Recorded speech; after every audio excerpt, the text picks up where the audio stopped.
Hey up everyone! So today on the channel I'm going to be discussing the sophomore feature of British filmmaker Emerald Fennell, who gave us one of my favourite films of 2020, Promising Young Woman. Her follow-up film is a satirical, psychosexual thriller called Saltburn, which is written and directed by Fennell and is actually the opening film of this year's London Film Festival.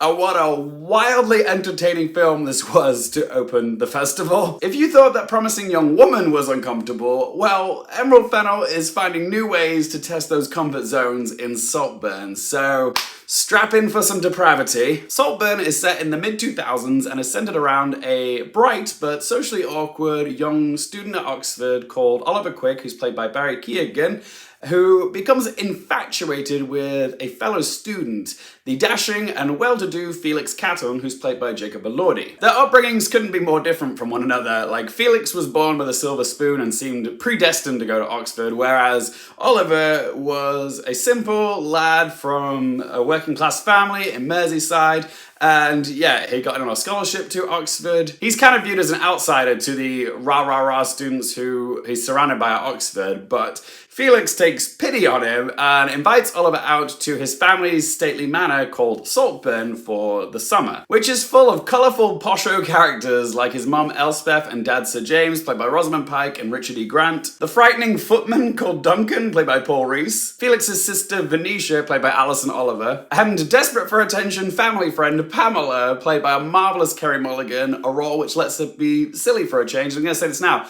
might be the funniest Kerry Mulligan's ever been. Of course, Saltburn itself could also be considered a character too. It is the primary location of the story, and we're first introduced to Saltburn in this glorious wide shot, which still struggles to fully encapsulate the entire estate in one frame. That's how big it is. But also, Emerald Fennell and cinematographer Linus Sangreen decided to shoot this film in a 1:33:1, or 4:3 if you will, aspect ratio. So everything looks a little bit more squashed in, if you will. The choice of aspect ratio adds to the feeling that there is a lack of privacy at Saltburn, okay? It's a place where gossip is like currency, and characters are often being observed or listened to without their knowledge. And to have this type of aspect ratio really feels like the walls are closing in on the characters. But yeah, when Oliver arrives at Saltburn, he, and by extension us the audience, are given a guided tour by Felix, and within the gothic exterior is this labyrinth of corridors and rooms full of the usual opulent, rich trademarks like taxidermy, chandeliers,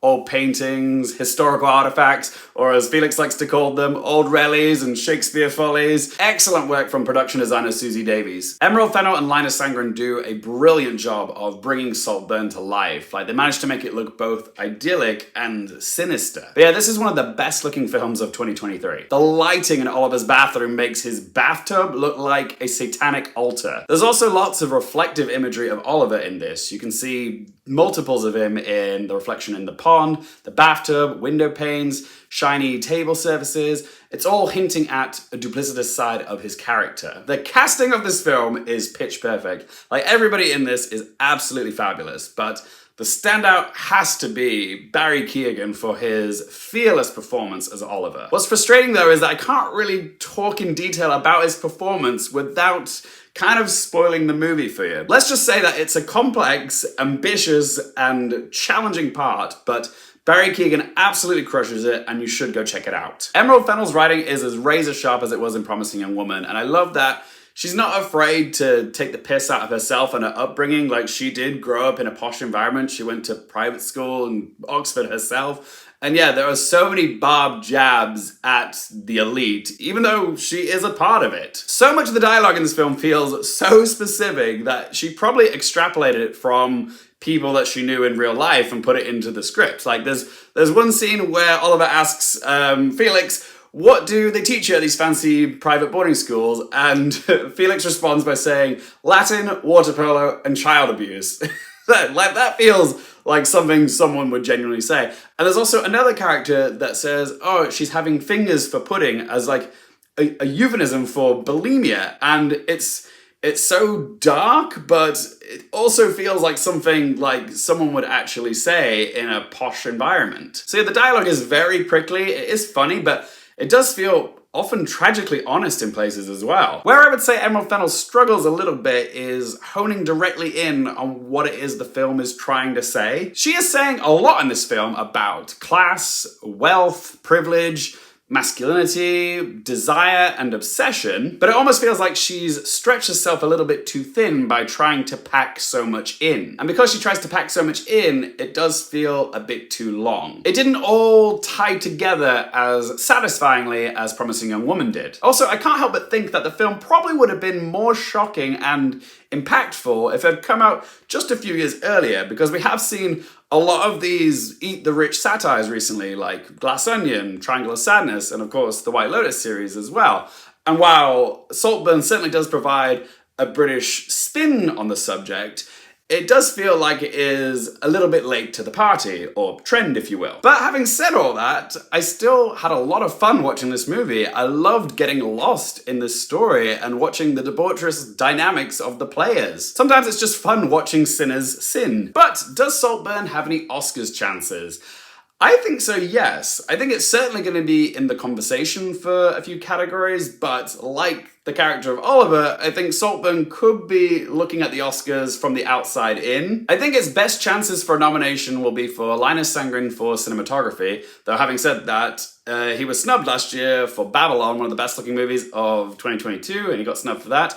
And now that I think about it, both Saltburn and Babylon do share similar themes of excess wealth and lavish parties, so maybe my boy Linus Sandgren is gonna get snubbed again. I think Susie Davies is certainly in with a chance for production design, like the Midsummer Night's Dream party sequence was just spectacular. I think acting nominations also aren't out of the question. Like, Barry Keoghan is such hot shit right now after his first Oscar nomination for Banshees, and now he's getting to show a completely different side of his skill set in Saltburn. And I think if they watch this, they're gonna see, oh my god, Barry Keoghan has so much range. And yeah, they might think, well, he was good in Banshees, let's give another one for Saltburn. Like, it could happen, okay? Because Saltburn is a movie that is gonna get people talking. After the screening at the LFF, everybody was talking about how great Barry Keoghan's performance was, okay? This performance has buzz. The question is, can that buzz land him an Oscar nomination? I'm gonna say it's possible. I don't have him in my 5 yet, but he is certainly in contention and would be absolutely deserving. Rosamund Pike is always at her best when she's playing an unlikable character. Just look at Gone Girl and I Care a Lot, okay?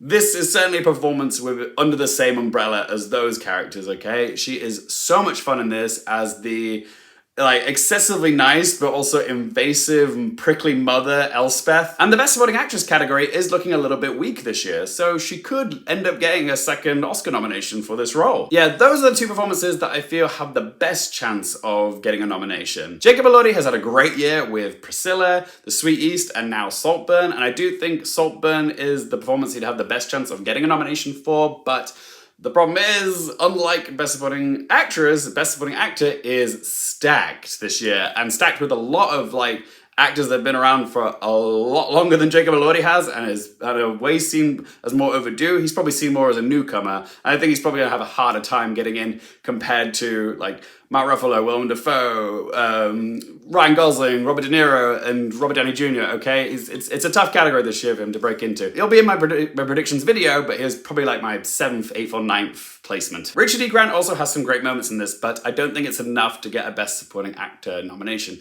And I know you can get in for a short and sweet performance like Judd Hirsch did for The Fabelmans last year, but this just doesn't have the oomph of what Judd Hirsch brought to the table in The Fabelmans. What about Emerald Fennell? Could she repeat the success that she had with Promising Young Woman, Best Director and Best Original Screenplay? I'm gonna say no to director, not this time, sorry. Best Original Screenplay, maybe. I'm not putting her in my 5 just yet, but she could sneak in. Depends on how well this film does over the precursors, but at the moment I'm saying no. Could it show up in our Best Picture lineup? I'm currently seeing Saltburn as a film that's on the peripheries of Best Picture, somewhere around 12th, 13th, or 14th position for me. Like, it's not impossible that it could get into Best Picture. We have to see how it tracks over award season. But for the moment, I don't see it in my 10, but we're going to keep an eye on it. It could happen. Like, Promising Young Woman did it. Despite that being a provocative film, this is also provocative. But yeah, that was also a pandemic year. There was not as wide a selection as we have this year, so she might have a harder time getting this film in as opposed to Promising Young Woman. But we're gonna see. But what do you guys think? How many Oscar nominations are you predicting Saltburn is gonna get? Whatever you think, let me know in that comment section down below. So, let's ask them 3 questions. Firstly, would I watch this again? Yes, this film was very much my jam. Expect to see it on the wall someday. It's gonna get watched numerous times. Question 2, do I recommend it for you guys? Oh yes, like, if you loved Emerald Fennell's previous film, Promising Young Woman, then yes, this is right up your alley. However, if you didn't like Promising Young Woman, if you found it too uncomfortable, then you probably will have some issues with this film as well, okay? There are some serious what the fuck moments in this, okay? It is very uncomfortable in places. But yeah, if you liked Promising Young Woman or films like The Talented Mr. Ripley, then yes, that's who I recommend it for. And question number 3, what score do I give it out of 10? Saltburn is an audacious, sensual, and enthralling film. In a landscape full of safe, sanitized, and corporate cinematic storytelling, Emerald Fennell dares to make movies that not only entertain the viewer, but also challenge them as well. I love that she is unafraid to push our buttons and get a reaction from us, whether it's good or bad. But for me, Saltburn was good, good, good. I do think Promising Young Woman was a tidier film, but I was still captivated watching Saltburn thanks to the biting script, the exquisite cinematography, the soundtrack full of mid-noughties bangers, and the daring central performance from Barry Keoghan. So I'm gonna give Saltburn a score of 8 out of 10. But as always, guys, it's just one bloke's opinion. I wanna hear from you. Are you excited for Saltburn? Have you seen it? If you have, what did you make of this film? How many Oscar noms do you think it's gonna get? Whatever you think about this movie, let me know in the comment section down below. If you've enjoyed the video, help me out with a little thumbs up button. For more movie, TV, and Oscars-related content, don't forget to click subscribe, and as always, guys, thank you so much for watching. For more things related to movies, TV, the Oscars, and popcorn culture, I'm Lukehearfield, and I'll see you next time.